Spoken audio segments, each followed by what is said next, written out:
Hey guys, what's up? RedRaven here, and in this tutorial I'm going to show you some tips and tricks on how to get your Mixdown sounding a little better. I know I've touched base on this before, but back then the video quality was really bad, so I'm going to kind of touch base on it again and try to show you everything that I can. Now keep in mind that I don't have a lot of time to show you all of this because even if I recorded this in several parts, my computer just can't really handle it, so I'm just going to show you a few of the most essential things. And yeah, let's go ahead and get started so we don't waste any more time. So first thing I want to show you is the wave file of a mixed and unmixed track. The top version here is the same beat unmixed, and the bottom version is the mixed version. So if we zoom in on it here and look at the waveforms, they're not perfectly lined up. I guess I could fix that for you. There we go. So that's a little lined up better. So you can see that the peaks are a bit more prominent on the mixed version.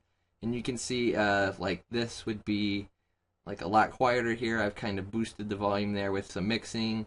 And you can see like this section is just about the same volume as this.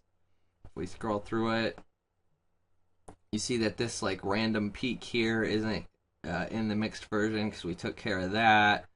Like the volumes on the quiet parts are still just about the same, but the parts that need to have power and punch are a bit more prominent.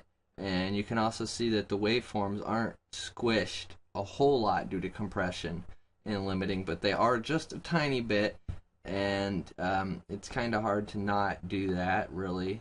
So what I'm going to do is I'm going to zoom out, and then I'm going to A-B these for you. So let me zoom out, and then the first one that's going to play will be the unmixed version, and then the second one that's going to play is going to be the mixed version.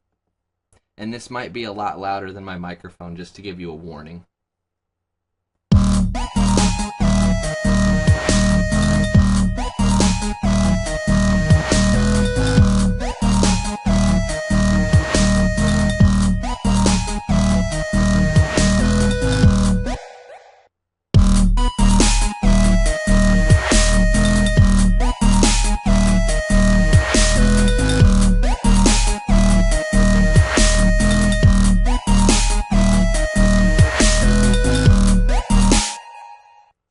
Okay, so now what you should have been able to tell from that was that the unmixed version, the bass was not as prominent. Like the sub bass was a little too low, the hi-hats weren't quite as much present, and it wasn't quite as bright.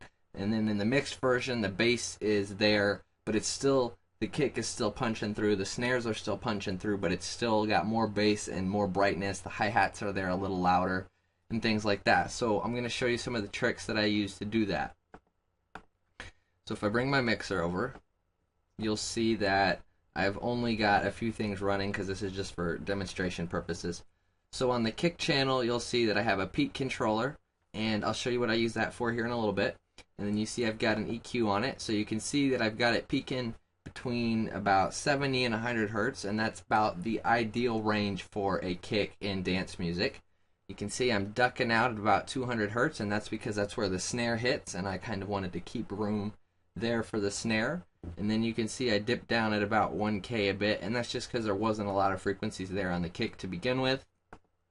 And then you can see I've got a compressor on it. Now the way I get my compressor set is first I turn the threshold all the way down, and then I turn the ratio all the way up, and that way when I hit play, whatever sound that I'm soloing to get the compressor on, first I'll just go ahead and demonstrate it. So let me save this as a preset real quick so I can recall it in a second.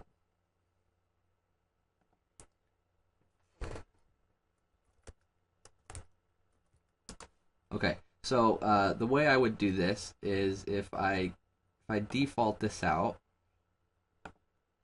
and I'll solo my kick out real quick. Now normally you would just highlight the mixer track you want to solo and hit S, but that messes with my recording program. So if we take a listen to the kick, whoops, still in song mode. So if we take a listen to the kick now, you hear it's kind of flabby. So what I would do is I would turn the threshold down and the ratio up a bit, and then take a listen.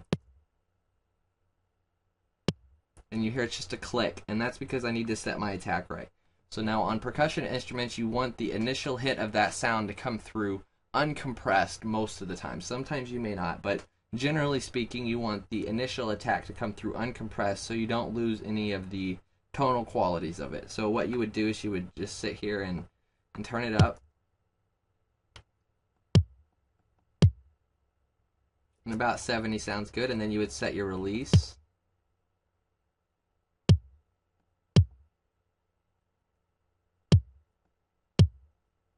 And then what you would do is you would adjust your threshold up and then turn your ratio back down a bit.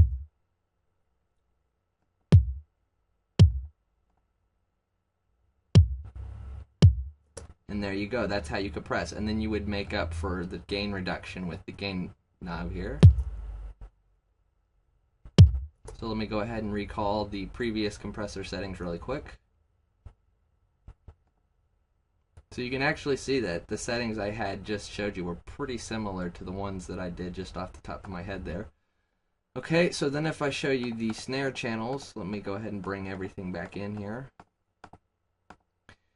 You'll see that on my snare channels there isn't any effects, except on the second snare I have a distortion, and that's because I use 909 snares for my dubstep if I'm not using a clap, because a lot of times I'll use a clap instead just because I like the way they sound. But for this I used a snare and I used 909s, and the second one here I wanted to have like a little bit more crunch to it, so I put a little distortion on it, and then I route both of these out to a secondary channel, which is called a bus channel, and then that way I can EQ them and compress them together as one sound. And now this kind of serves two purposes. It saves you a little bit of RAM because you don't have an EQ on each of your channels, and it saves you a little bit of computing power because again, you don't have multiple things running that don't need to be. So it's kind of helpful, and that way it also helps because if you get your first snare and your second snare mixed together, and then you route them out to a secondary bus channel, if you need to turn your snares down in the mix, you don't have to adjust two sliders. You can just adjust your bus channel slider, and the two snares are still in mixed right together, I guess. It's kind of hard to explain things without repeating the same word multiple times. So again, I do my hi-hats on a bus channel, and then my lead I just EQ with a parametric EQ. You can see I just cut off the frequencies that it wasn't using because this is the high square lead, so it didn't have a whole lot of things. And then the gated saw, you'll see that I have two EQs. I have a regular parametric EQ, and then I have a parametric EQ2 after that in the effects chain. Now I'm going to go ahead and show you why I do that, but I'm going to use the bass channel for an example here. So if I bring up the bass and I just solo out my kicks, snares, and the bass here, you'll see, if I get rid of this, so this is the EQ for the bass channel. So if we hit play,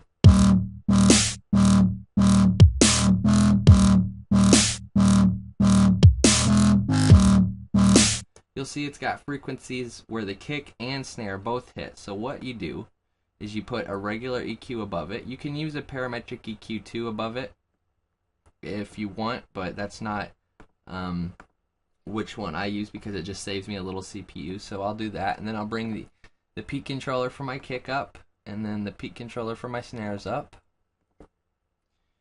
So the one on the right is my snares, the one on the left is my kick, and then this is the sidechain EQ, and then this is the total EQ. So if we take a listen and watch this,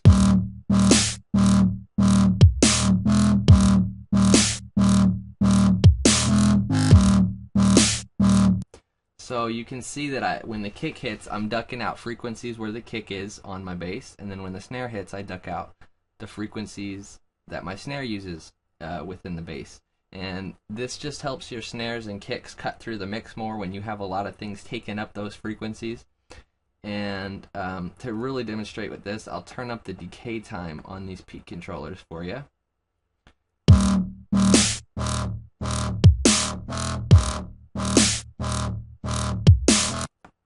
That might be a little much on the snare there.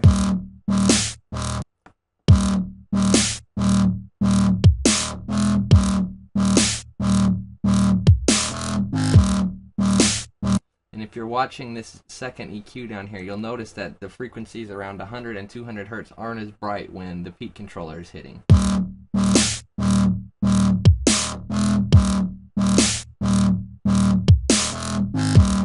Now I'm not sure how well the screen recording is going to show that, but it does make a difference in your mix, and it does help things cut through. And I use that trick on a lot of the synthesizers in this Mixdown.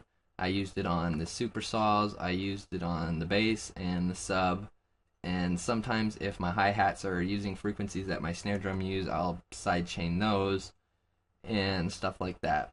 So basically the gist of this tutorial was to show you that sidechaining trick. And if I go ahead and bring that back up just really quick here, the way you route things to this is first you set the frequency. So like if this is my kick track here, so this slider here is using frequencies that my kick is in, and this is on my bass channel. So what you would do is you put a peak controller on your kick channel, and then if I bring my kick peak up, you'll see that I have the bass set to 50%, and that's because when the kick doesn't hit, you want this to sit on a flat EQ.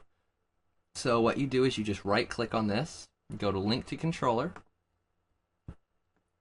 and this box pops up, but it pops up on my second screen.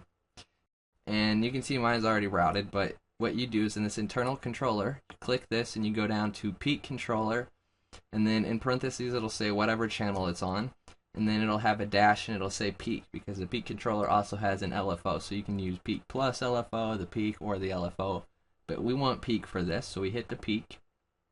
And then on the mapping formula, what we do is we click the drop down menu and we go to inverted, and that sets it so that when the kick volume goes up, this slider goes down.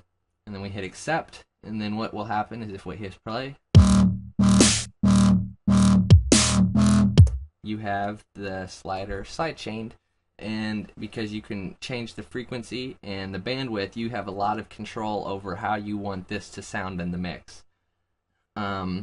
So just remember, you need to EQ your sounds. So like for instance, the bass and sub, so if I bring up the EQs on those, okay, so here's the sub EQ is going to be to the left and the bass is going to be to the right. So if we take a look at this side by side, if I turn this all the way to that way and then take this all the way up, okay, and we take a listen, you can see that the wobble bass actually has a lot of frequencies in the sub range, and we don't want that. So what you do is you just drag it up like that, and you get it to sit well, and then the sub frequency you just set so that it's not interfering with your bass really. And then you take a listen. Well, we don't have the sub on, so if we hit play now, so if we take the EQ back down on the bass, you can hear the sub frequencies are really over dominating, and they almost get like distorted sounding because there's too much going on down there. So that's why you EQ it.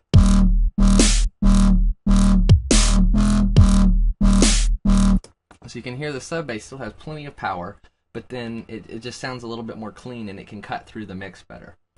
And so yeah, that's it for this tutorial. Just remember to EQ your sounds and get them sounding good. If you have to compress a sound such as a kick or a snare, don't over compress it because it kills your dynamic range. If you want you do want things to be quieter in some spots and louder in other spots, because that creates emotion and tension in your song. So yeah, this is RedRaven peacing out. Don't forget to post comments below on how you do things, because we need to get these videos need to have more comments, because the whole point of these videos is to show you guys my versions of doing things, and then you guys can post how you do things, and it can be kind of like a community forum type thing. Also, don't forget to go check out my Facebook, and this is RedRaven peacing out.